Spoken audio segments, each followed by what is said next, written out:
दोस्तों AC DC fan का circuit अगर ख़राब हो जाए और हम सर्किट परचेज़ करने मार्केट में जाते हैं तो वहाँ पे हमें अलग-अलग प्राइस और अलग-अलग नामों से सर्किट देखने को मिलते हैं। यहाँ पे देखें अल्को लिखा हुआ है और इसके साथ आप दूसरा देखें सफ़ा लिखा हुआ है। यहाँ पे देखिए ये तीसरे में अलकरम लिखा हुआ है, एके लिखा हुआ है। तो यहाँ पे थोड़ा सा बंदा कंफ्यूज हो जाता है कि कौन सा कार्ड हमें लेना चाहिए, कौन सा कार्ड सही है। दोस्तों अगर इन सब एसी-डीसी कार्ड को आप गौर से देखेंगे तो तकरीबन इनका मेथड जो है वो सेम लगेगा और इसमें तकरीबन कंपोनेंट जो है वो सेम टू सेम होते हैं। तो एक आम बंदे के लिए ये पहचानना मुश्किल हो जाता है कि हमें कौन सा कार्ड लेना चाहिए। तो इसके लिए मैं आपको एक बिल्कुल ही सीधा साधा और आसान सा तरीक़ाकार बताने जा रहा हूँ।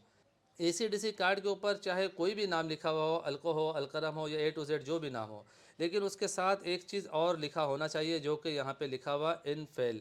यहाँ पे देखें ये चाइना की कंपनी है जो कि कार्ड बनाती है। तो इनफेल का जो भी कार्ड होगा उस पे नाम चाहे जो भी हो वो कार्ड अच्छा होता है। तो आपने एसी-डीसी कार्ड लेते हुए इसी चीज़ को ही फॉलो करना है कि इनफेल वाला ही कार्ड लेना है। ये नाम इतना मायने नहीं रखता जितना ये नाम मायने रखता है।